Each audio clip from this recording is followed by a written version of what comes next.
What's happening, everyone? Today, I have Mary Jane Popp back with us Yeah. from popular demand. Oh, You're actually, so I think last time you were on, you were talking about getting Popp Star Talk, your podcast, going. yes. And now it is going. Not only going, we've got 30 shows in the can. Yeah. And I mean, going back has been such a kick for me. Listening to an interview 20 years ago, 30 years ago, even 40 years ago, and what people said back then and what we talked about back then, you know what, Josh? It hasn't changed. Yeah. The issues are still there. The names may have changed. The places might have changed, but the issues are still the same. People are still worried about things and worried about what's going to happen in our country. And just think about today. It's the same. I think we always will be.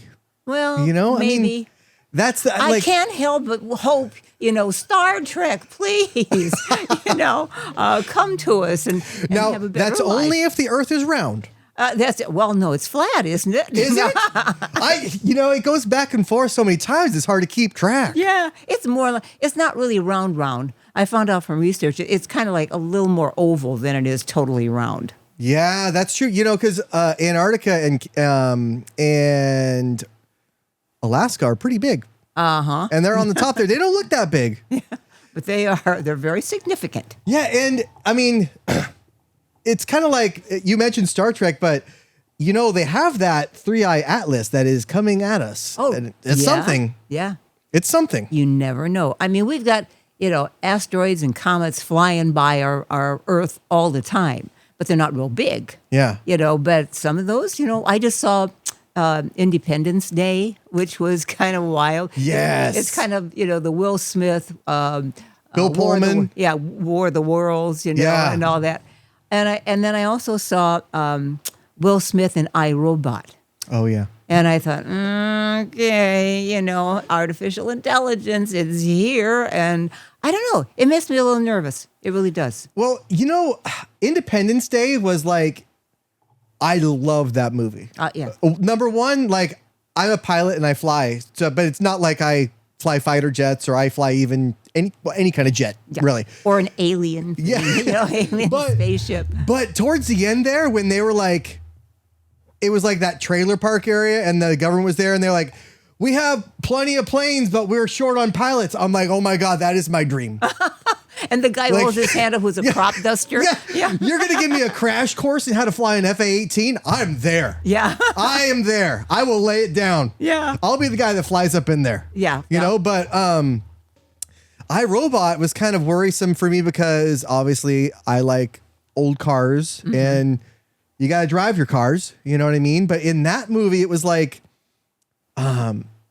Will Smith switched his car into like manual mode to where he was driving rather than the AI or the robots. Yeah. And it was like, why did you do that? And it was like a big deal, right? It was like you're going to get canceled from your insurance for that. Oh, yeah. Pretty soon, it's like, why were you driving? How could you be so irresponsible as to drive your own car? Oh, it's even more than that because there were movies made, and isn't it funny how sometimes movies made 20, 30 years ago come to pass that all that is happening today? It's almost like it's a prophecy, like they have to tell you a little bit ahead of time. Yeah, they're all psychics, and the movie makers. Seriously, what was it? The movie that, I can't remember the name of it, but this was like maybe 20, 25 years ago, maybe 30. And it was about how androids, got to a point where they said, these humans are crazy. They're always fighting. There's always something, bad that they want to do instead of trying to work together. So why don't we just do away with them and we'll just have our own society? And it's possible right now. I always ask, and I've talked to researchers. As a matter of fact, I've got another one coming up to talk about artificial intelligence and the history and where we're going with it. And the thing is that I always ask them at the end of the interview, and there's always a pause, seriously, a pause. But I always say, can androids or artificial intelligence ever reach sentience? And there's a pause. And they usually say, we don't know. I think they know. I'm pretty sure it has. Yeah. At this point, I'm pretty sure it has, and it's only a matter of time before it really comes out. Yes. But you got to think like a robot. I mean, it's going to be. It will be okay, Josh. Well, it's going to be something like, do you want to integrate or do you not want to integrate? You know, like, do you want the little chip or do you not? Yeah. And right now we all have the chip, but we just carry it in our pockets on our hands. Yeah. It's not integrated. But they've already talked about putting it in the brain. Right. Or in the wrist or whatever. So I don't want anybody controlling me like that. Well, and that kind of thing has its place, right? Like there is somebody that's already integrated with that, but I think he was like a paralyzed. All four limbs were paralyzed. That's different. To get to a regular functioning human, that's different. Do whatever you need to do. Yeah. But to do an upgrade, I think that is. I don't think that's right. Even as it is, we don't have any privacy. Is there anything that the government or any entity cannot find out about us? Gosh, I hope not. No. Yeah, they can find out anything, and I mean anything. It's just amazing. Oh, I know. I mean, it's like if they wanted to, they could. I mean, you saw. Did you see the newest kind of like not newest, but like the Christian Bale Batman's like no. Batman Begins and Batman. Well, anyway, in those they use cell phone telemetry to basically have the cell phones beep out like this kind of sonar to where there's like a goggle or like a sensory system that can basically pinpoint where your hand is, everything like that at a certain time. I don't want that. Well, I mean, it's kind of there. I don't care if it's there. I don't like it. Oh, I don't like it either. Like it. Yeah, you don't have to like it. That's true. You know, I mean, there was a time because I'm old. So I used to remember a time when I could get in the car and nobody could find me. I was nice and quiet, and nobody was going to bother me. Now, there's no place I can go that they won't know where I am and what I'm doing. Mm-hmm. I don't want anybody knowing exactly what I'm doing and where I am all the time. Yeah. No, I mean, there's a certain amount of privacy that I still would like to have, and we ain't got it no more. Unfortunately, that's true. I mean, like I got to experience that in, when I was like 16, 17, Mm-hmm. Where you still kind of had a cell phone, but it was the little Nokia that was like, I mean, it was, bless its little heart, you could play two games on it. It was a phone first. Yeah. And even like texting, it was like 555-222-33111. It's like you had to press that little button so many times. Yeah. And, I just like there was times where I would go to I would sneak out of my house and go to like the street races with my friends. And I didn't have a fast car or anything, but like I wanted to watch. And even being there these days to where well, you were in the area. We saw your cell phone ping. And it's That's right. That's just, it doesn't seem right to me. Like you can't, and I'm not going to say let kids be kids too, because obviously there's a certain point where they stop being kids and they start committing crimes. Yeah. And I guess you could say that I was committing a crime. Technically, that's watching a street race. Yeah. Right. But it was in an industrial district. You're telling the police right now what you were doing. But the statute of limitations is passed. Oh, good. Good for you. It's all good now. Yeah. But so you had your chance and you didn't get it. Yeah, I didn't get them. But just being able to go out there and do it, I mean, it's have that little, when you're a teenager, you have to, it's almost like you're a male teenager, you have to kind of commit some crime. Really? Like a little bit. It's just. What? Now, wait a minute. Wait. What do you consider a little bit? Oh, going to the street races. Oh, that's. Or one time. Uh-oh. Here it comes, folks. It's going to be on tape now. Krispy Kreme used to set out these donuts, and this is 20 years ago. Josh, you didn't. I took a tray, but I dispersed it to my friends, and I left little donuts at everybody's doorstep that were all my friends. I put a little napkin down, left donuts, and everybody was confused in the morning. How did you get the darn tray? Well, if you're out there, there was a certain amount of time before when they would put the donuts out there on like a big speed rack. Oh, okay. On like one of those, and trays were like, you'd have like 20 trays, right? Of Yeah. like 18 each or something. Yeah. And this truck would come and pick them up and like take them to, Oh, I see. Okay. I don't know where, probably Dunkin' Donuts there or was probably a somewhere. certain amount of time in between. Yeah, but it was kind of- nobody was monitoring it. The great donut heist of 2002. I love it. But, it's just like, nobody got hurt. I'm sure that somebody got a short order of donuts and, but it's like, it's 12 donuts, and it's the excitement. It's the going there. It's the prowling, you're sneaking around. Yeah, you're you're not a supposed guy. to do this. You're a guy. I never would have thought about doing that. But even like just sneaking out of my house, I never did that either. Really? No. I just always was, everybody knew what I was doing. They still do. I mean, I'm still very honest on the air. Yeah. I tell everybody what's happening in my life. Yeah, and the reason is I don't want to lie because after a while you forget what you lied and what you didn't. Right. And then it's come back to bite you.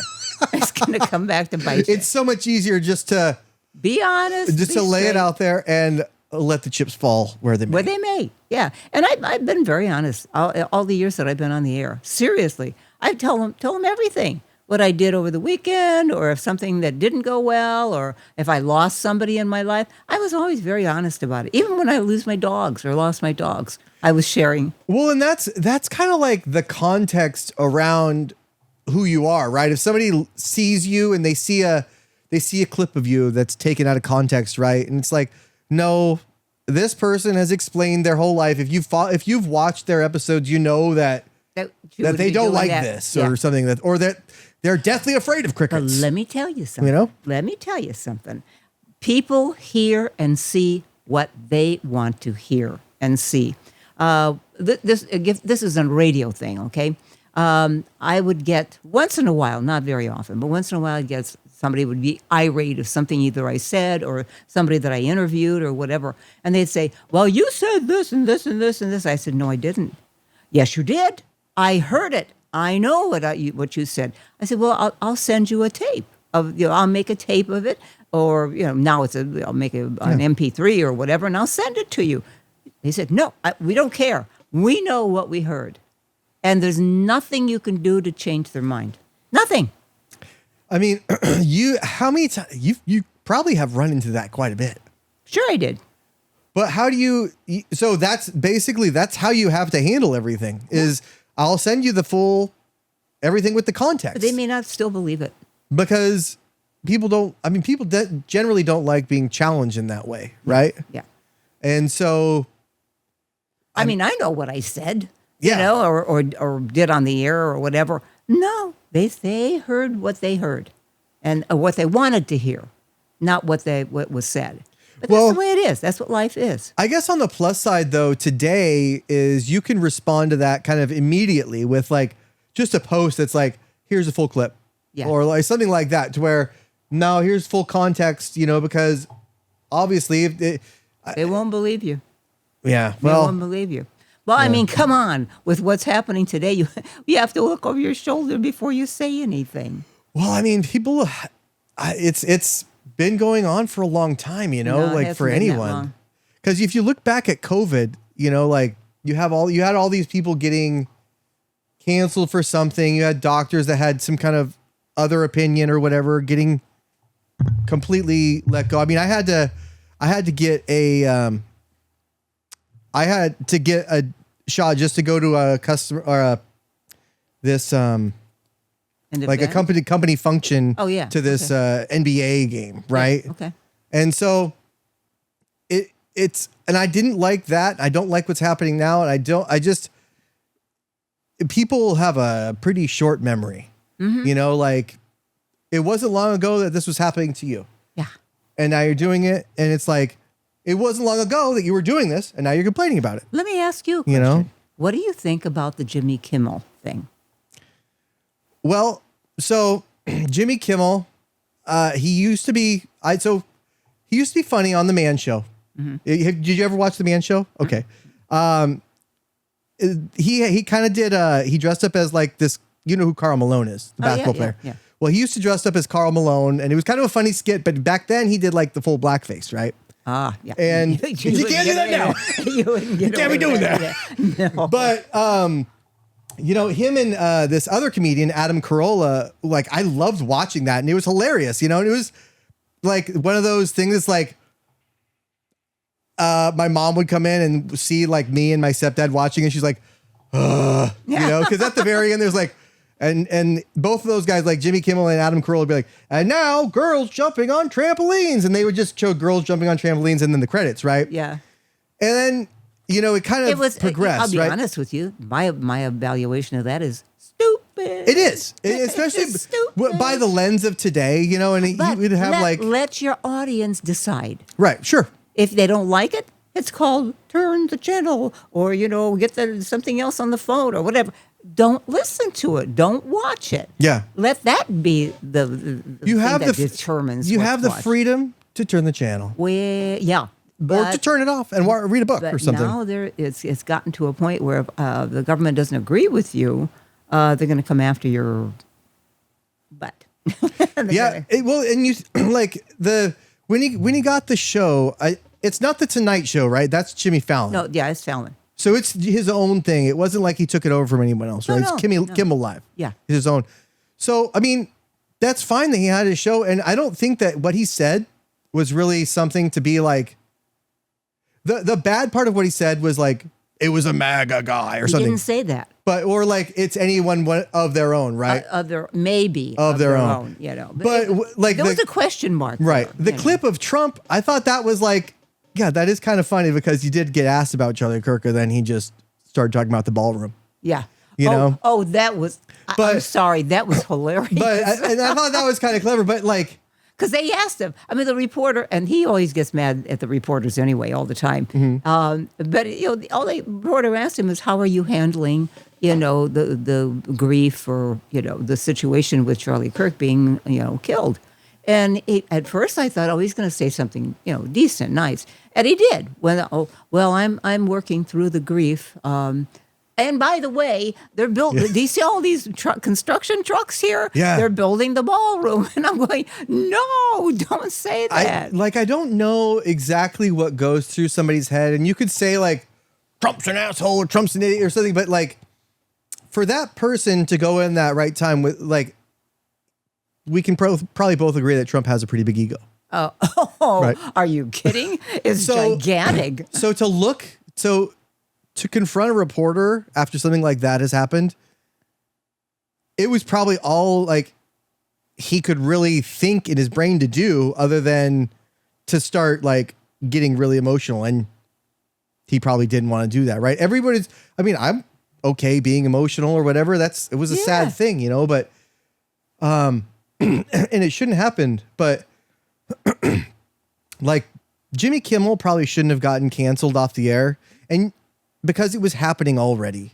It was happening and late night. The day before that, I mean, even on his own social medium, he said it was tragic. It was awful. I mean, he had good words for the family and all that kind of thing.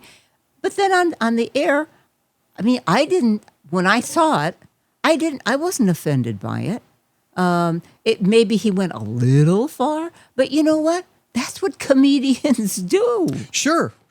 I agree. Actually, you're right. But, and it's not, and I think we can both agree that wasn't really a cancelable thing, cancelable thing. But I don't think that any of the other people did either. I mean, but talking just about this, late night ratings as a whole have been going down. Yeah. That's the younger people are all on social. Right, exactly. I mean, it's just kind of it's really the only thing that's keeping those cable stations afloat is really sports. Oh, yeah. It was coming down anyway. And I think there was a combination of ABC wants to get this merger done, and they also want this off their books. And they were a little nervous about it. Right, because if you see what CNN was doing a while ago, maybe 2 years ago, they got rid of all their big contracts, right? Mm-hmm. Except for Rachel Maddow, right? Because that's like the flagship show, right? Yeah. But everybody else, they've been trying to get rid of those big, huge contracts. And I'm pretty sure that, what's his name with the white hair? That he's Anderson Cooper. Anderson Cooper. I'm pretty sure that they're gonna try to either reduce his contract or something because people just aren't watching it anymore. And it was one thing like. Well, I don't know. I'm not sure because I don't have the ratings. I don't know. But I'm a Nielsen family. Oh, I got the dollar. You know what? Nielsen families are just, that's passe now. I know, but I finally got it. I finally got it, Mary Jane. I finally got it. Nobody even pays attention to the Nielsen ratings anymore. That's probably why I got it. Well, yeah, no, because you can get the numbers immediately. Give you an example. The Popp Talk that I'm doing on FM 104.5 and AM 950 K-High is also carried now on BBS Radio, which is a podcast platform, and also WNEW in New York. And we know the numbers at the end of each month. We can do it every day if we needed to, but at the end of each month, they give us the numbers of how many people are actually listening to the podcast. It's like on the brick and mortar station that it's just picked up and then put on the podcast. The podcast right now is growing at about 10 to 15% per month. We're at the end of August. I was trying to find the September ones because today is the last day, but they didn't send them yet. But for the end of August, we had 118,000 people listening every month on BBS Radio. That was just BBS Radio, not the brick and mortar station, not WNEW. So I can tell exactly how many people are listening. It doesn't matter. Right. I think that, the Nielsen thing, that was more for when they used antennas to watch things. Yeah. And I never got contacted by Nielsen. Well, you don't have to be jealous. I am. I'll give you the dollar. Okay, give me the dollar. Make it $1.50. Okay, you got Make it. Make a profit. What Easy the heck? now. My kids got to eat. Yeah. But I think that was it's kind of like it's obviously a dinosaur program that's been come in, but Nielsen, like you said, Arbitron, all of those. Yeah, I mean, like you said, you can look up because it's all digital now. Even if you just watch regular TV or cable, yes, it's all digital, so they can see who tunes in when they tune it in immediately. And streaming, they get even more data from that, and that's even scarier when you think about it. Because, you go on the air and you try not to think, they know exactly who's tuning in, why they're tuning in, how many are tuning in. And you go, oh, my gosh, I'm doing the best I can, but it's changed a lot. Mm-hmm. I try and warn young people that want to get into radio and television, have the skin of an elephant, thick skin, because it's brutal. It's brutal. I mean, you're going to get people that don't agree with you. You're going to get people that you think agree with you. You're going to people that you think you agree with, and it's just going to be. I mean, it's a hodgepodge. You have to practice what you preach and be like, I really just want to hear this person's opinion and talk to them and have a conversation. You know what I mean? Like, I'm not going into it trying to convince somebody that I'm right or that they're wrong. No, I disagree with that. Because I know I'm right. I know that.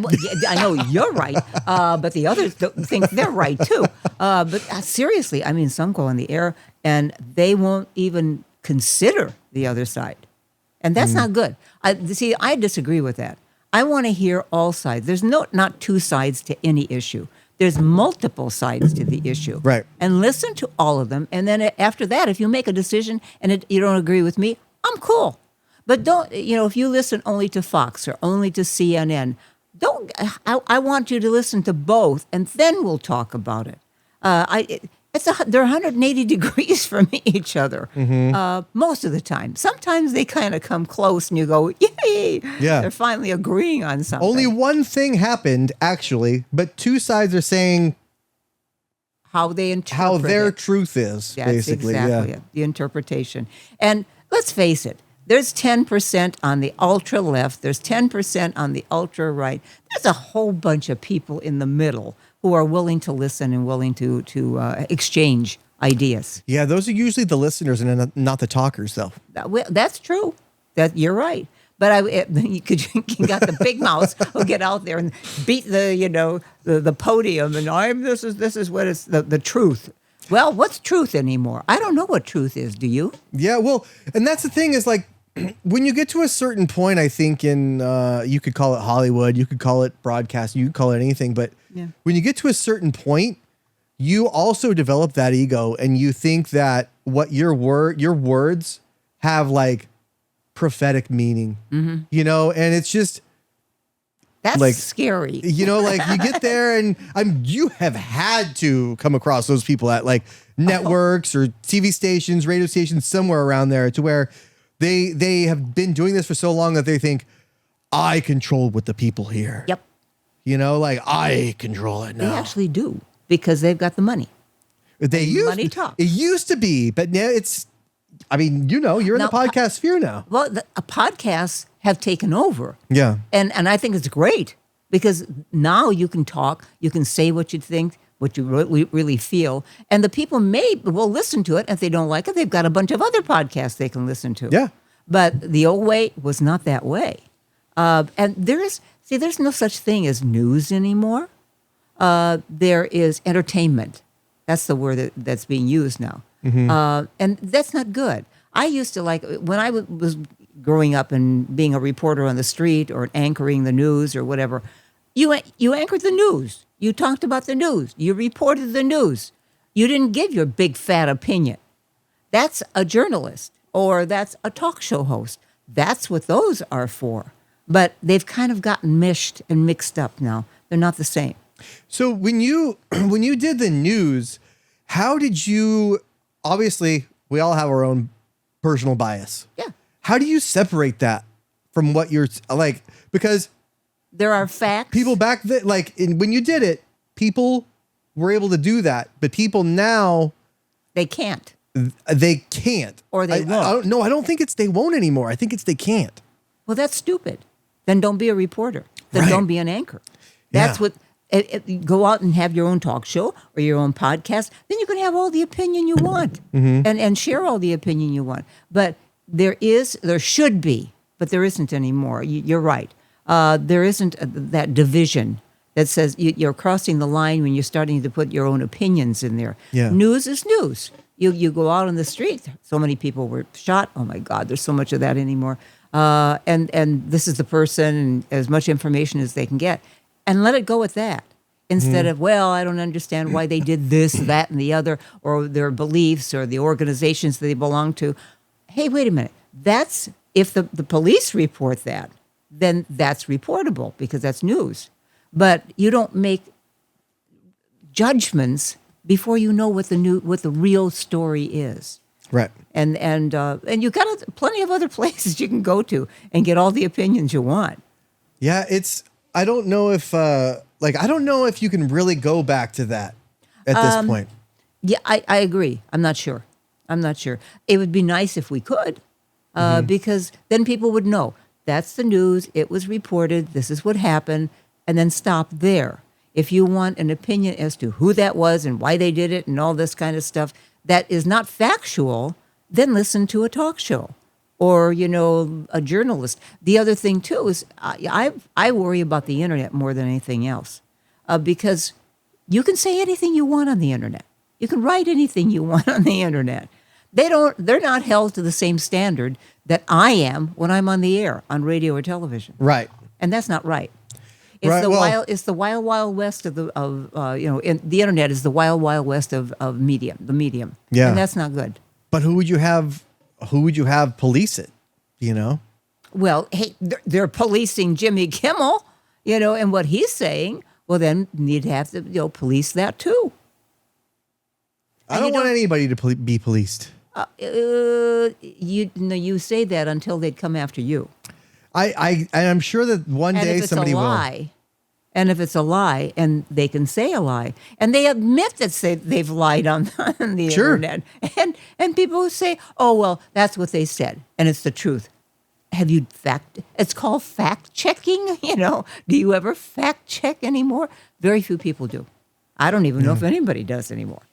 I mean, it's a tough world because you have all these tech people being influenced by whoever. I mean, you saw that the Google came out and said that they are now having YouTube reinstate all those people that got, silenced by the previous administration, and so it does happen both ways, and it's not right either way. The price of free speech is free speech. It's free speech. And so but you have to know if it's the truth or not. Free speech is fine, but don't lie to me, because if you lie to me, I'm going to fact check it and I'm coming after you. Yeah, and that's also the point. We should be welcoming that kind of thing. Yeah. The fact checking. I'll give you an example, and I'm not going after the president at all, but there's one thing he keeps saying, and it's driving me nuts. He always says, well, gas prices are way down now. You can get a gallon of gas for $1.98. Where? Not in California. Not anywhere, $1.98. No, it does not exist, Josh. I just, don't lie to me. I used to say that to any of the guests that I have, especially politicians. I'd always say, you can argue with me. You can give me your side of the story. I'll give you my side of the story. But don't lie to me. Because if you lie to me, I'll come in after you. And I did. A lot of times. And I used to have politicians, and they'd say the same thing over and over and over again. I said, you're not answering my question. I asked you a decent question, and don't... I hate it when they say, well, you're stupid. You're a dumb, reporter. Wait a minute. The reporter is there to ask those hard questions. Well, that's almost like just an ad hoc attack. They're just, I always think that once the other person resorts to name calling, then you won. Exactly. Then that's it. Then that's the end of the argument, because you can't convince somebody to not call you names. You get like, I'm actually not stupid because look at this quadratic equation I can do. Integrity. And we don't have a whole lot of that lately. Yeah. Integrity and respect. Respect the other person. Yeah. Respect, integrity, honor is another one. That's right. And name calling. Who said? There was a comedian who said everybody that uses the F-bomb. And they comedians have a tendency to do a lot of that lately. And he said, if you have to use that every other sentence or every other word or something, then you're not good at what you're doing. You're not a good writer. You're not a good person who has the presence to be on the air. And I agree with that. If you call names all the time, that means you're not intelligent enough to put up a fight, Yeah, or think of a different word. Yeah, or a decent word, a respectful word. I've never called people nasty names on the air. I just don't believe in it. I don't think it's right. Because someday it'll turn on you and somebody's going to call you a bad name. Yeah. But, I remember I always had the button that I could push. The mute. The button the 7-second delay, I used to be able to push that button in 7 seconds. Whatever you said for 7 seconds, bye-bye. What about the button that just makes the floor drop and then they drop into the shark pit? Not a bad idea. There are some that I'm going, oh, please God, I'm sorry, but they shouldn't be around. So that 7-second delay, you would by pushing that, you erase your last 7 seconds. Okay, yeah.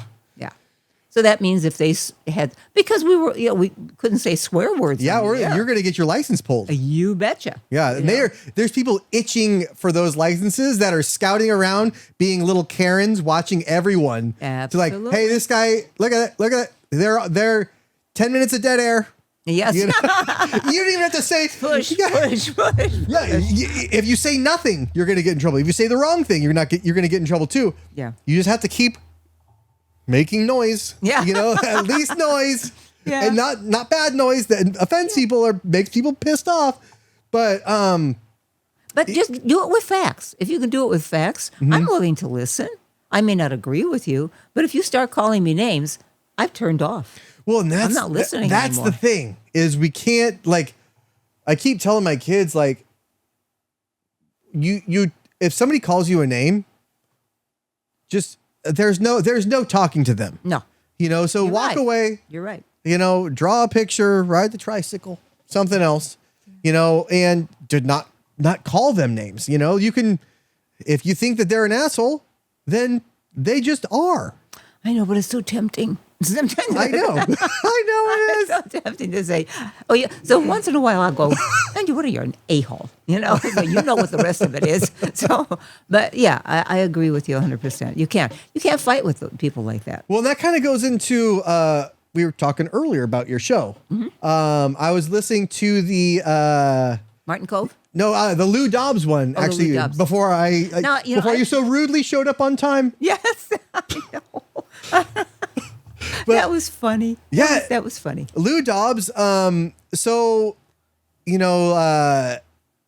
was probably like you and Ken kind of pointed out, it was probably a little bit more on the right. Oh yeah. But yeah. And that's okay. But regardless. Didn't I respect him in the interview? Exactly. That's the thing. Mm-hmm. What happened? What happened to that? Well, it's called the media is now the internet, and the internet doesn't care. Again, it's the wild, wild west of the media. And we've got to do, I don't like authorities to tell me what to do or what to say or whatever. But if we're going to get off to the point that all we're doing is name calling, what are we accomplishing by name calling? Mm-hmm. Nothing. We have to come to some kind of situation that is honorable. And that's another word that I don't hear very often anymore, honorable. And respect the other person. If you disagree with me 180 degrees, I respect that you do that. I may, have some points that I'd like to bring up. You have points that you have to bring up, but let the listener decide. Yes. And if you're a smart person and you can argue a point, and I don't mean argue in a boisterous way, a decent way, then if they agree with you instead of me, I have no problem with that. And it's not just that. It's that you could even take the listeners completely out of this equation. Mm-hmm. But it's just one person to another person, and you realize that this person doesn't agree with everything you say. Yeah. But you're able to come out of it and okay, that's fine. Yeah. And you're able to come out of that and say maybe not, but at least I might understand a small percentage of where this person is coming from. And that's exactly it. Find out why they come to that conclusion or that idea. And people say, well, what do you mean? We don't all come from the same place. Right. Our upbringing, our family, the places that we've lived and the environment and behavior. Did you have to grow up left-handed? Yeah, exactly. Yes. I used to get pissed off all the time because everything that you did, I couldn't buy scissors. I had to go to a special place to get scissors because everything was for right-handed. And they're 3 times the price. Oh, yeah. Absolutely. Things like refrigerators. All of them were right-handed. I needed a left-handed one. Really? I got the double door. It said both. You're smart. See, that solves the whole problem. Right, left, it doesn't matter. Just open the doggone thing so I can get food. I actually, I don't know why this is a big thing, but I had a beer fridge at my old house, and it would let you switch the handle on the door. That's okay. Like you could mount it to where it opened this way or that way. So I mean, that's probably, and you think like being a person that's left-handed and buying these things, having to sync them out, that's hard enough. But imagine being that person that's like, you know what I'm going to do? I'm going to open up a foundry and a factory where I only make left-handed scissors. There are factories that do stuff for left hands. That's bold. Yeah, yes. Or people that's all they sell are things for people who are left-handed. Yeah. And besides, I mean, I always thought it was kind of cool to be left-handed because there's only 8 to 10% of the population is left-handed. Mm-hmm. And that means I'm thinking on the different side of the brain. Right. They say right hand, left brain, left hand, right brain. Well, I like to kind of mesh them together a little bit, and you almost have to in life today, right? Well, that's true. Yeah, I mean, God, I forget where I guess I got that kind of tangent down the left. I went down that road, but it's like these conversations that you don't necessarily agree with, I mean, they're extremely important, more important today Yes. than they ever have been. Yes. And They are. I'll say that I definitely don't agree with my wife on everything, and she doesn't agree with me on everything, but we, Yeah. still, Still here. married. Yeah. So And we got together before this kind of world got really polarized. yeah. And well, maybe not, but before it really festered, and And it is polarized. I mean, major polarization. and I mean, I remember even in the early 2000s getting in like fist fights with my friends over politics, and it was just like, I look back and it's like, oh, we were both getting lied to. The words "civil war" is being bandied about, and that really worries me. Are you kidding? We're one nation. We come together. We disagree. That's fine, but we are still one country instead of all this division. The divisions really bothers me. Not so much for me. I'm on the side of numbered years, but I worry about your kids and other people's kids that are growing up, and they'll never know what community is, and coming together and helping each other and trying to move forward and be the best country in the whole world. We always have been. What's happening to us now? Well, that's what I'm trying to instill with them, is exactly what we're talking about, basically. And she not my 4-year-old so much, but my 9-year-old comes and she asks me questions about what she hears and stuff like that. And I'm like, well, that's fine if somebody believes that. It's fine, but what do you believe? And she's like, well, I believe this and that. And I'm like, well, that's fine. Yeah. Like, try to think about, like, she doesn't know the term steel man, but like, strengthen your argument. Why do you think that? Why do you think this That's other it. person thinks that? That's right. And is it just you? Why do you think they think that? Well, I don't know. Okay, well, that's a better answer than they're just dumb. Yeah, but find out. Start asking them. Kind of interview them a little bit. Where did you grow up? What did your parents say? How do you feel about this? Ask them questions. When you ask people questions, it kind of startles them a little bit. Yeah. Because they have opinions, which is okay. That was the freedom of this country. I mean, other countries are saying to us now, the one thing that this country was always adored for was freedom of speech. Yeah. And, if you don't like it, walk away. If you don't like it, then have an argument, or not an argument, yelling type of thing, with facts, like you said, with facts. But you don't have a war over it. Yeah. Our own country, we're talking about a civil war because people don't agree with each other. That's bad. Especially while there's multiple genocides going on in the world. Well, yeah. And like, the last thing the world needs is really more conflict. We were the ones that we were trying, to separate the conflict and say, look, we can all live together. We can disagree and still live together. And I'm not sure that's as true as it is today. I worry about that. I have to believe that the future looks bright, and that the world that I'm going to leave my kids is going to be Better? Oh, not better, because the world that my parents left me wasn't better. I mean, every generation does something to screw it up. Yeah. And like, depending on where you view it, I mean, you could say that the generation above me, or two generations back, sent all the jobs away, or that we ushered in an era of massive polarization because of the echo chambers that we grew up in. You could say that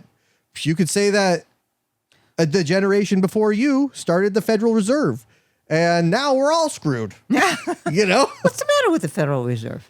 I mean, It should be, but it should be. They just make all kinds of rules, and nobody. Yeah, but the government should not be controlling that, because there's always a political party who has an agenda.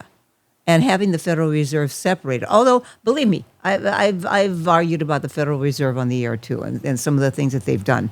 But at least they are separate, so that the government, whoever's in office, whichever party is in office, does not have control. Because they shouldn't have control. We've got to have something where they don't control. The government doesn't. Right now, we have all three branches of government. This would be a question at the end of this. All three branches are the GOP, Republican. What do you think the forefathers would feel about that? Well, first they probably ask, what's a Republican? It's changed. Because what was it back then? It was Whig and... No, there was a Republican Party, but it wasn't what it is today. Yeah. Yeah. But, I mean, there was a Democratic Party, and that's not what it was today. Exactly. But I think that they would probably, number one, be worried that we are a world empire. They'd be worried about that. What I think they would worry about is the reason they formed the three branches is so that each branch can look after the other one and keep them not in line, but, question some of the things they do. And at this point, when all three are one, you're not getting the questions that should be asked. Well, when was the last time that all three were on one side? I don't remember. And it may be two, but not all three. Not all three. And that worries me. That's another. I worry a lot, Josh. Why? Because I want our country to be the best in the world. And it has been. Yes, we've had our problems. I also don't like the idea of changing history. We've had our scars. We've made our mistakes. So, who or what doesn't make mistakes, along the way? But you learn from those mistakes, hopefully. Sure. You don't keep rehashing them, keep opening them. But you need to look at them and say, yeah, that was wrong. We did wrong. When we interned, during World War II, the Japanese in internment camps. Well, but we didn't put internment camps for the Germans and the Italians, did we? Why? Because they looked different? Probably. Yeah. Probably because it wasn't easy to tell them apart. Exactly.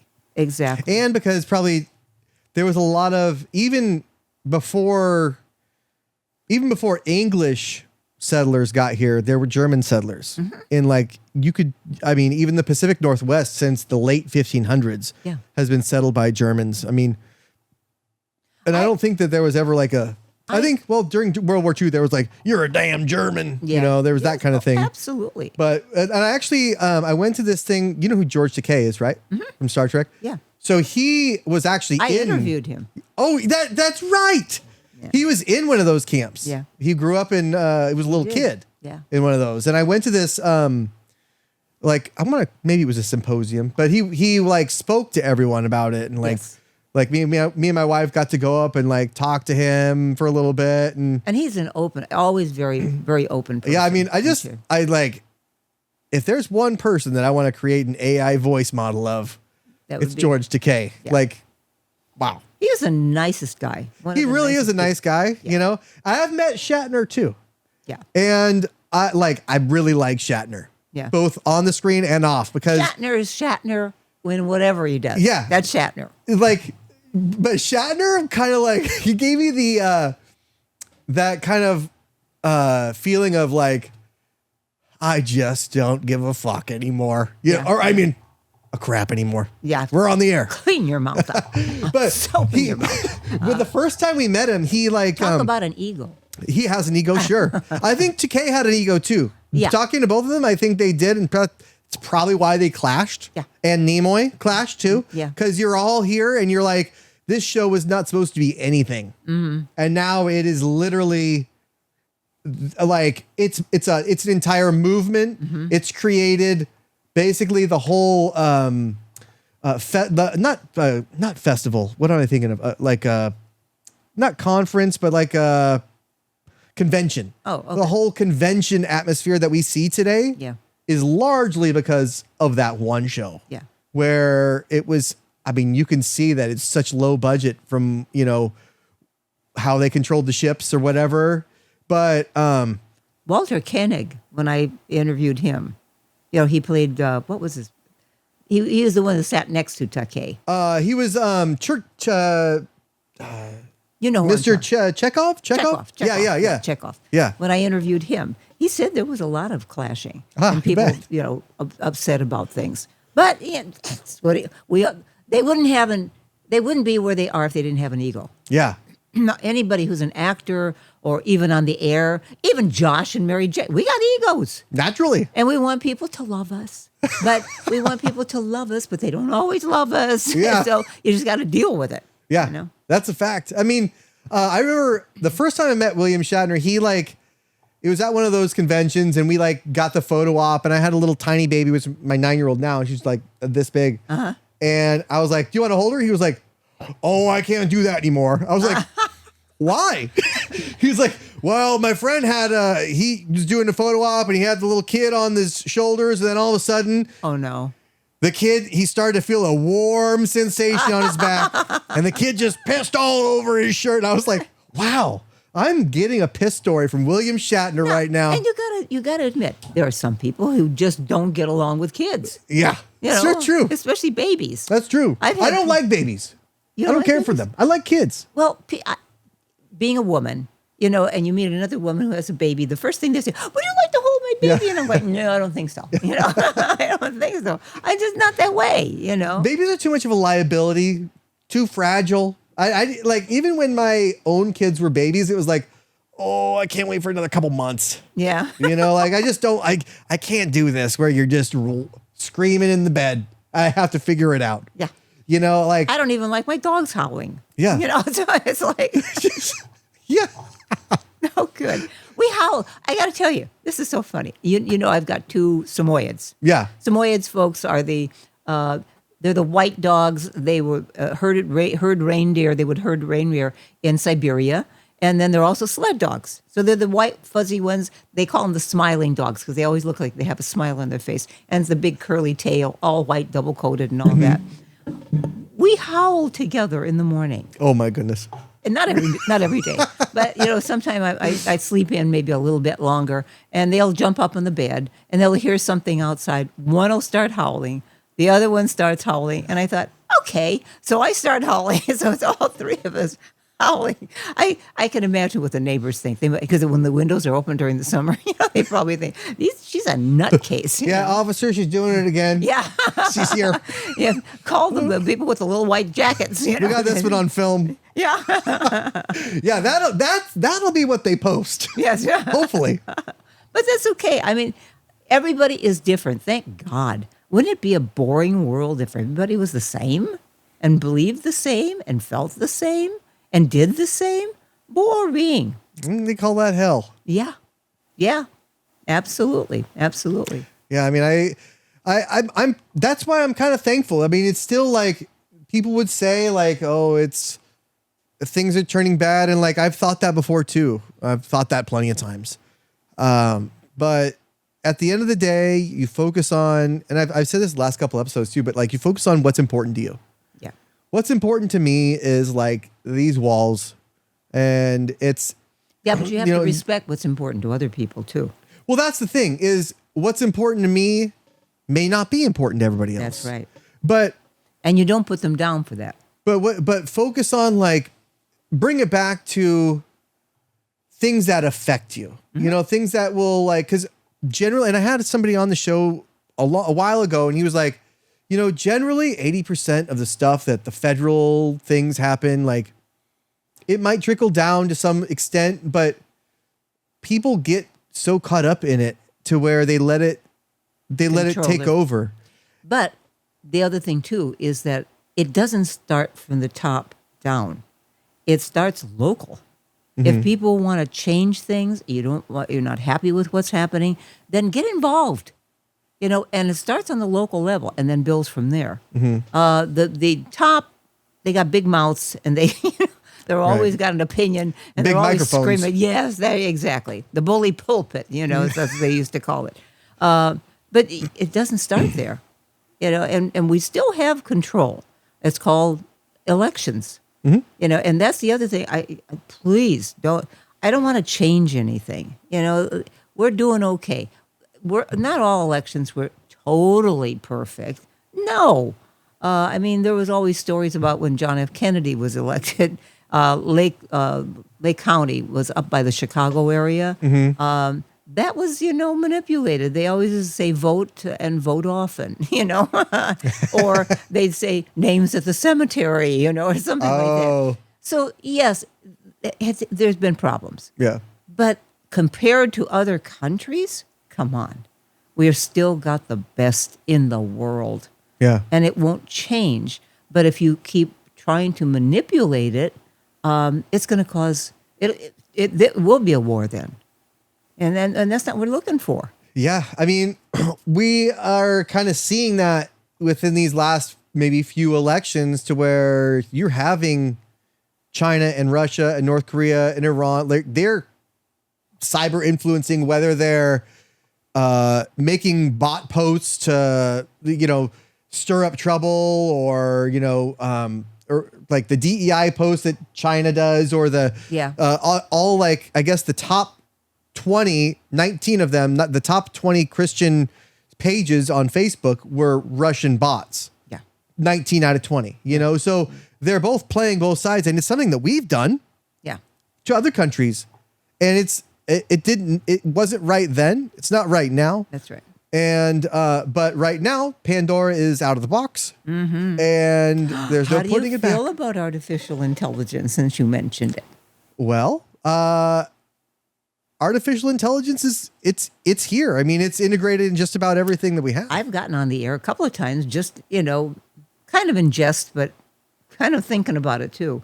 And I said, "Hi, this is Mary Jane Popp. It's the Popp Talk radio show." Well, maybe it isn't Mary Jane, because, it could be our AI mimicking.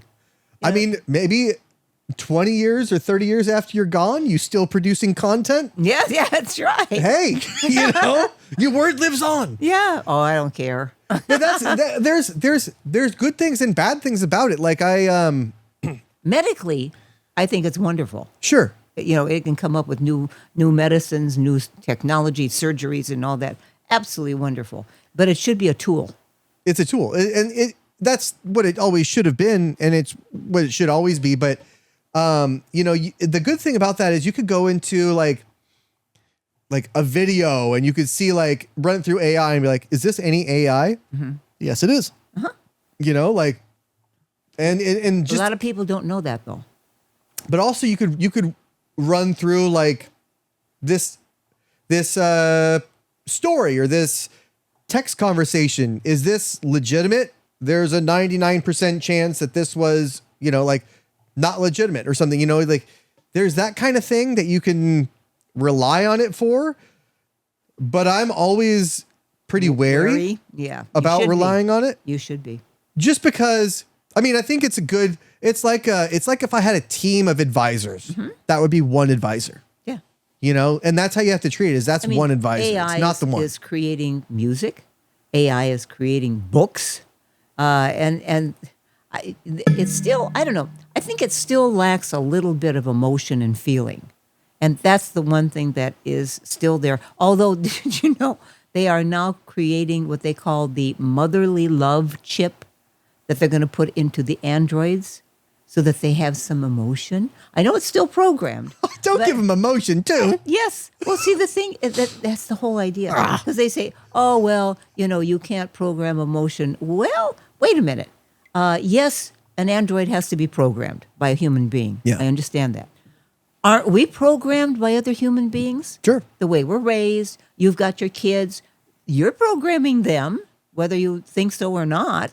So everybody's programmed. Now, that's the reason we're going back. I remember we talked about sentience at the very beginning. Yeah. And that's what sentience is. There are androids that are creating chess moves. They say, oh, well, that's because they're programmed. No.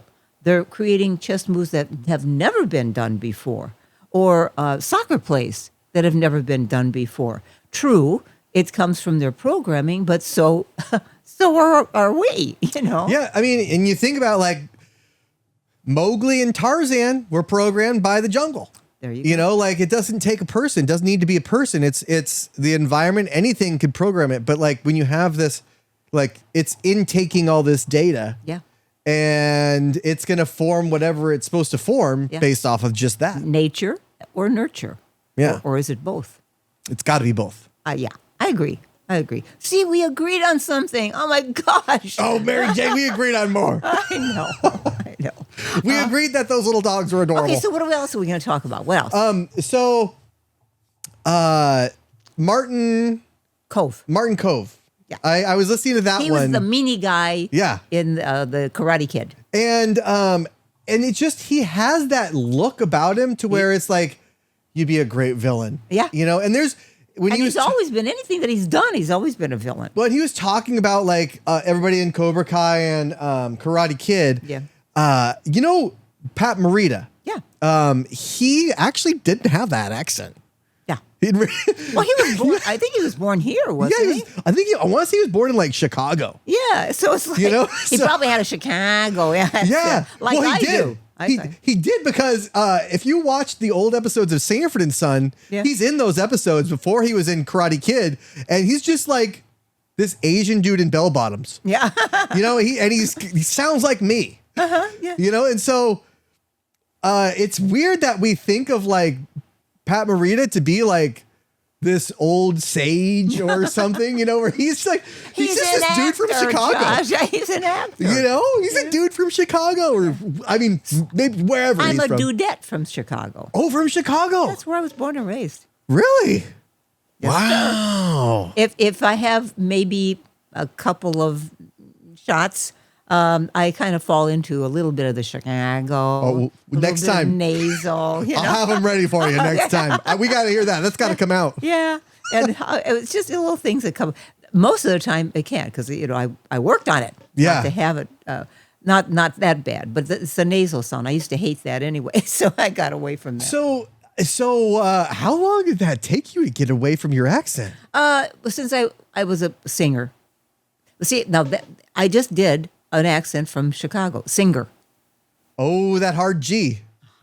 The hard G is a Chicago thing. It's just little nuances that people recognize.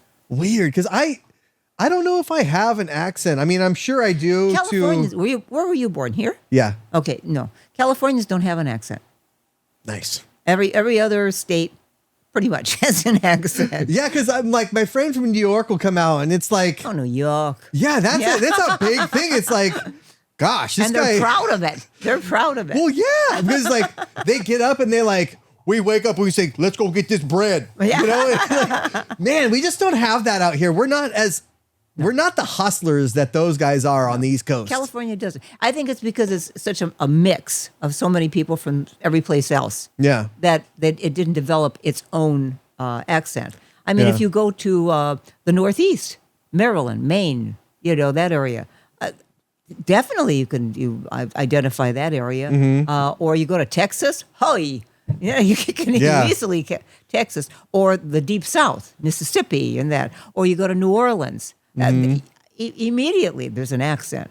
But yeah, I mean, I was born and raised there. Why do you think that is? Is it just because you think? Is it just? It may be because we had Hollywood here and we normalized this way we talk or whatever, Maybe. and then that became like the standard of like, well, do you want to talk like an The American? problem that I had when I first moved to California, which was like 1977, moved to California, is Chicago. We talk really fast. Yeah. And I used to be on the air, and people would say, Mary Jane, we love your show, but could you slow down a little bit? And I go, I can't. I've got too much to say and too much to try and get in the show.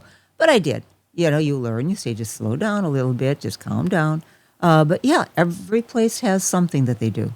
Well, they also, I think in the early, maybe like the 50s and 40s, that era, they talk different because I think it's maybe because the microphones couldn't pick up something. Could be. But they're like, it's like, darling. It's just, or, we got the Mets here and these guys here.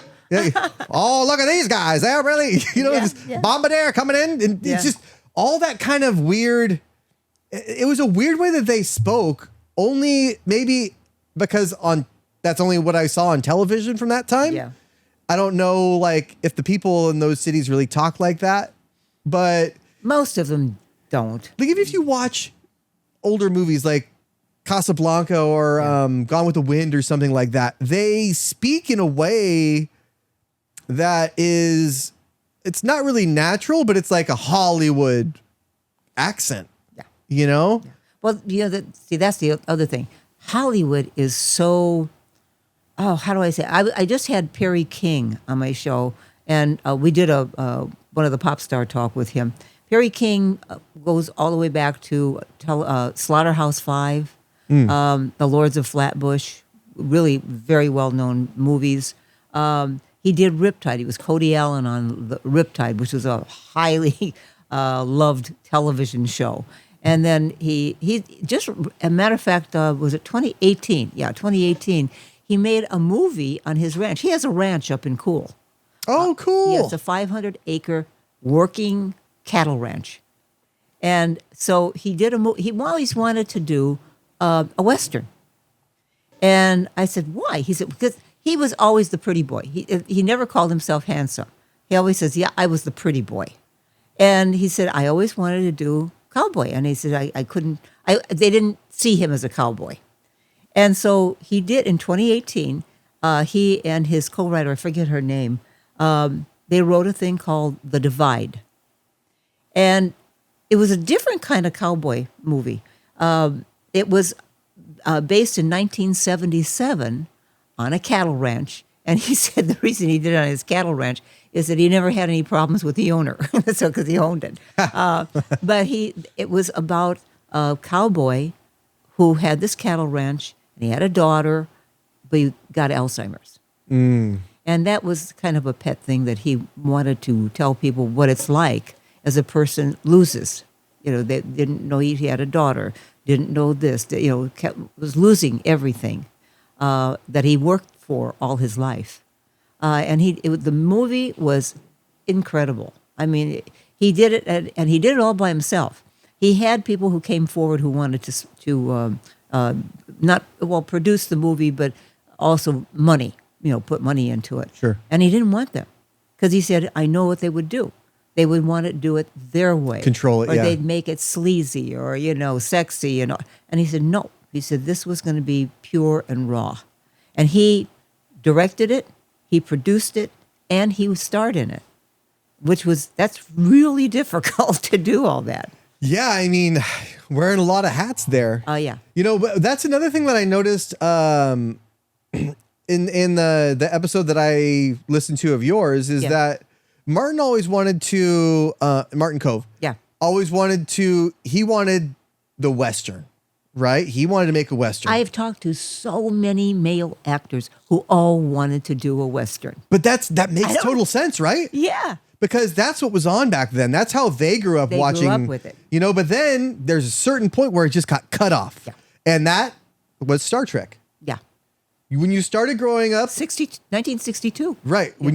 When you stopped growing up with the Westerns and you started growing up with even like Roy Rogers, and then Star Trek, and it goes Gene on. Autry and all those, That's it. Yeah. Because the Western genre kind of, you might say it evolved into the sci-fi genre because of that, and so it was kind of like the Wild Wild West of the outer world. Yeah. It really was. Because because the frontier has been conquered now. Yeah. And that's what it was. And that's the new frontier. I mean, maybe that's why we all here are as crappy as we are, is because we don't explore anymore. That's true. And everything here on Earth is just stagnated, and we're here basically living in our own cesspool of farts.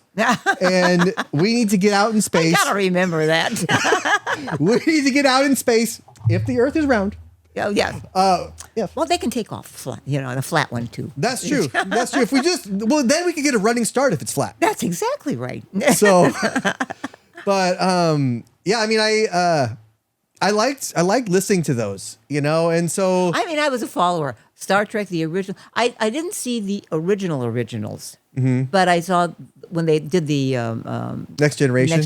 Yeah. Well, actually, I saw the original. Spandex suits. Yeah. Oh God. And whenever I talked to anybody from those series, they said those costumes were just the most uncomfortable things. It was the 80s. I know. It was all like the workout wear that everybody wore. It's like that. It's like, And Kinda then, cringe. And now you see them, 20 years later or 30 years later, and they are not This guy real- here.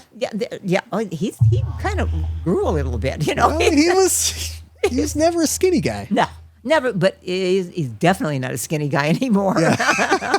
But this, that happens with age. Yeah. As you get older, it's harder to keep the weight off. It just is. I can tell you, it's harder to keep the weight off. It just is. I believe you. Yeah. It's getting a little hard for me. Oh, you're a kid. Okay. How old are Fair you? enough. We'll let you have it. I'm a kid. Okay, how old are you? 39. Oh, that was Jack And a half. Benny. And a half. And half? Oh, Yeah. well, then you're old. Jack Benny.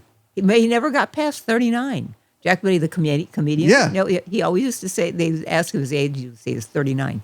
Good for He him. was 39 for 30 years. Wow. But that was a standing joke. Yeah. It was a standing joke. But even now, I like going back to some of the old comedies. They were clean, but they were funny. Stupid, but funny. Somebody I talked to the other day, they said they loved watching I Love Lucy. And I thought, yeah, because she was a fantastic actress. She was a great dramatic actress. She was genius. Yes. Comedic genius. Yep. And and you know what's going to happen because you've seen it a dozen times, but you still laugh because it is funny. But it's also the lead up. She was good about having the lead up to it. Like you have to go back to like that little thing where they had the chocolates on the thing. Oh yeah, and she stuffed them in her and mouth. she's like just one at first, right? Because she just was a little slow, and then it's like, yeah. you know Which one I loved? When they were going to, the four of them, Vivian Vance and Frawley and Desi and her, were going to do a challenge. And they were going to go back to the 1800s and dress like the 1800s and make their own clothes and bake their own food and not go out, to the Copacabana or whatever, where Desi was performing. And she baked bread, and it was totally outrageous. But she put way too much yeast in it. Yeah. Kept putting, I'll just put a little bit more. And then she put it in the oven. And this is totally unreal that it would happen. But the bread started raising in the oven and coming out of the oven and pushing her back against the back of the kitchen. It was like this long, of bread. And that's not possible. But it was funny. right. And you also think like where we were at that time, and it's like women usually stayed at the house and did like the house things, right? Yeah. But she made all that funny. Yeah. She made like, oh well, I'm gonna go out with my friends and I'm gonna do this. I'm gonna. And she always wanted to be an actress. Yeah. And she always wanted the part with Desi, at the club and everything, and she would do these stupid things to Put get me in the show. Yeah, put me, please. And she was always terrible, but she was funny. Yeah, and people insisted she was a redhead, but I didn't know until I saw like a picture of her in color like years and years later. Like, oh yeah, I guess you're right. And they were married in real life, right? Yeah. Yeah. Wild. Well, it started on radio. What was it called? My Favorite Husband. It wasn't Desi with her though. And she did radio because I have Sirius XM, and sometimes I listen to the old radio shows. And so she did that first, and then they went to television and they started Desi Lou Productions.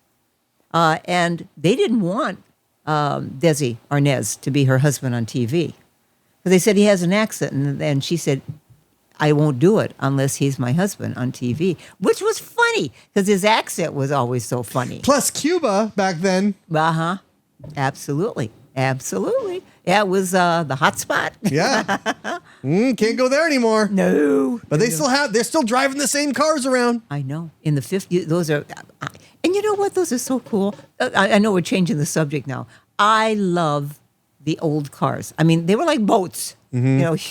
So long. You had to have two parking places to park the car. You couldn't park in one place. Yeah, anymore. and so much room under the engine, inside that hood. Like, I mean, I can appreciate this because you get under there, and even in this one, it's 70s, right? But I love it though. Thank you. But it's just like you don't have as much room as you do in those old 50s and 40s cars, because they were meant to be worked on. Uh-huh. You know, they were meant to you- survive. And they could work on them. Now with computers, you got to be a computer genius to fix a car. Yeah, I mean, so here's the thing. Also, I have a 2015 Yukon and a 2005 Yukon. That's one out there, the one that's here still, because the 2015 is at the shop getting sensors replaced and all that kind of stuff. Yeah. You know, and it's like, why are the cars still running in Cuba? Because they built to last. Last a long time. And it's like they're still going though. You know what my favorite car is? You'll never guess. Which car? What old car do you think I would love to have? Okay, I'm gonna try and say not a Cadillac. Wrong. Lincoln? No. A Tucker? No. A Cadillac. Oh, a Cadillac. You would want a Cadillac. 1959 Cadillac convertible, red on the outside, white on the inside, with the wings. Oh, you got to have the wings. Yeah. Oh, yeah. That's iconic Cadillac. You know, Rick bought me, this was years ago, my husband, Rick, he bought me a little miniature of a 1959 Cadillac because I knew that was the closest I was going to get to it. But I still have it. It's a red on the outside, white interior, and those wings. I mean, I always loved that. Yeah, I'd even take a pink Cadillac, but I love the red. I was gonna say pink Cadillac, but I don't want to be stereotyped. I don't want to be the stereotype. Like, I'd accept the pink Cadillac, but I like the red. yeah, well, you had to sell a certain amount of cosmetic products to get the pink one. Yeah, that's true. So, Oh, that was those were, and when you got in those like sitting on your own couch in the house, where they were comfortable. I mean, I drive a Toyota XSE, and it's cool, but I've jazzed it up. You've seen it over the changes that I've made. It was a white pearl, which I like, and the XSE is just more sporty. It was a sporty, but the problem is it's got the low profile tires. And when you go over any kind of the bumps or whatever they call them now, you got to be so careful because it's scrapes it and all that. yeah. But yeah, I put it was white pearl, and the inside was red. And so what I did is I had them wrap. Went to a special place. They wrapped the hood in red that matched the inside, and then on the bottom it's also red. And the spoiler in the back has a little bit of edge of red, and the mirrors are red. Yeah. And I just had, you didn't see it yet, I had the spokes wrapped in red. Oh, really? And now, and they said, well, why did you do it? Well, at first it was just a practical thing. Because when you have, the white pearl was pretty. Yeah. But when it's in a lot with, 500 cars, how do I find it? I don't see the pure You got to keep white. hitting your clicker. Yeah. But I can always pick out my car because it has the red top. But yeah, that is a perfect car for you. Oh, you know, and Well, it was so fun. And it took over an hour and a half to find the color that matched the inside. It actually matches the inside. And so I said, that's it. He had to order the color, that particular color for the wrap from Italy. So it took like 2 months or 3 months before I got the whole thing done.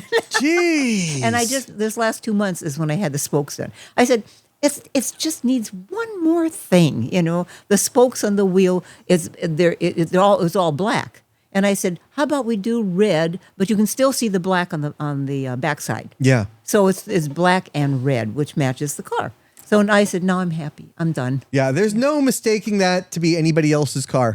Really. I get people.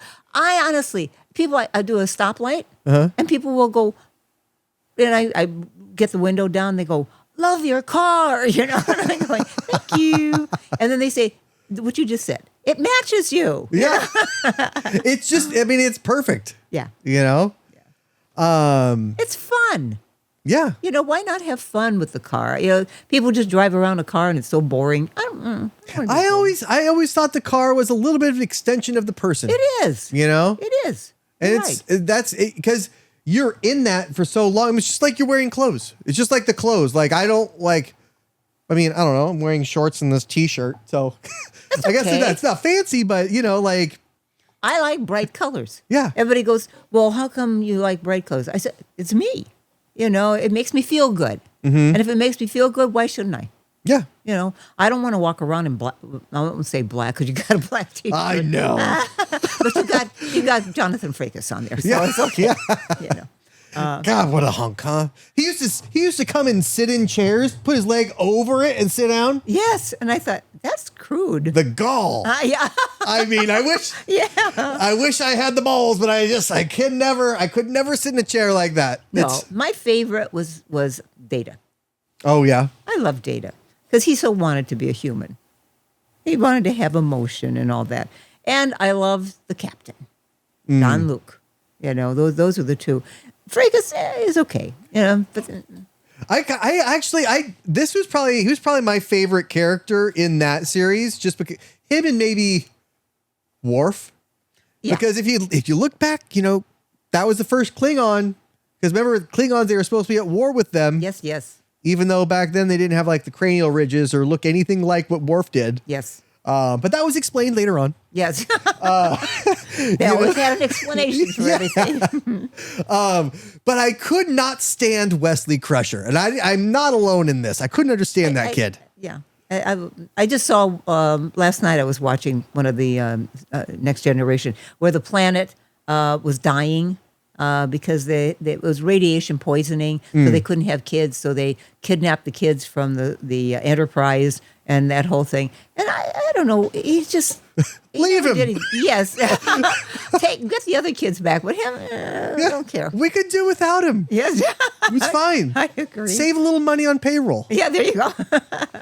I agree. But I do want to encourage everybody to check out Popp Star Talk. Yes. And you've got these episodes just cranking them out. We've got 30 episodes in the can right now. Yeah. And you can listen to any or all of them. They're all 30. All you have to do is, and any of your podcast platforms. It could be Spotify, it could be iMedia, YouTube. It doesn't matter. It's on all of them. All you have to do is put in there Popp, P-O-P-P, 2 P's, Popp Star Talk. Or if you don't listen to podcasts, which would be absolutely insane because you're listening to you and me. But anyway, but you can just Google Popp Star Talk and it'll come up. And I also want them to listen to Popp Talk, which is we go in search of truth. And it's how to be better, live longer, be happier. And we get into some of the woo-woo things too with astrologers and psychics and that kind of thing. Yeah. I might be getting into the woo-woo pretty soon as well. Yes? What? With who? Oh, we'll talk about it after the show. We can't let them all know. Oh. Stay tuned, though. Is it a local woo? It is. Oh, I bet I know who it is. I bet you do know. I bet because I've had a lot of the woo-woos on. I love talking to psychics. It's so fun. But it's like, it's a different thing to explore, you know? And it's, what the heck is the rest of my brain doing in there then if I'm not using it all? Absolutely. And I know who you're talking about. I won't give it away. But he's an astrologer. And he's a neat guy. He's very good. He's been doing this for like 20 some years. Yeah. So he knows what he's talking about. You have to kind of have him keep it simple though, because he gets into where the planets are, all these different things. I'm going, slow down. I don't know what you mean by that. You know. We'll get deep into it. Yeah. Oh yeah, he's a neat guy. You'll love him. Yeah. You'll love him. But yeah, I love woo-woo stuff, and I love talking about AI and all this kind of thing. But that's on FM 104.5 and AM 950 K-High, which is the station out of Auburn, but covers the Sacramento market. But you can also get it on BBS Radio, which is another podcast, because they take the show from Popp Talk and they put it on BBS Radio, and also WNEW in New York, which is, I'm really proud of that. And it's just, I love learning. And I love getting into issues that people don't talk about, because we need to. And to understand each other, we need to talk to each other more. And, you know, if we can just talk and get into each other's minds and mindset, we can do a lot better.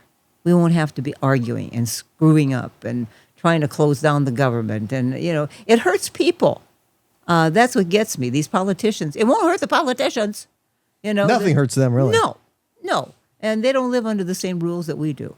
The Beltway is completely different. So don't do that. Please, get together, figure it out, because there are a lot of people out here that need help. And that's what we're put here for, to help each other and to do the best we possibly can and to make this country the best country ever. There you go. How do you like that? Couldn't agree more. Okay, thank you so much for inviting me. And I think what we should do is we should close this with an official close. What do you think? Close it. Thank you for being with us, Josh and Mary Jane, and there you go. See you guys.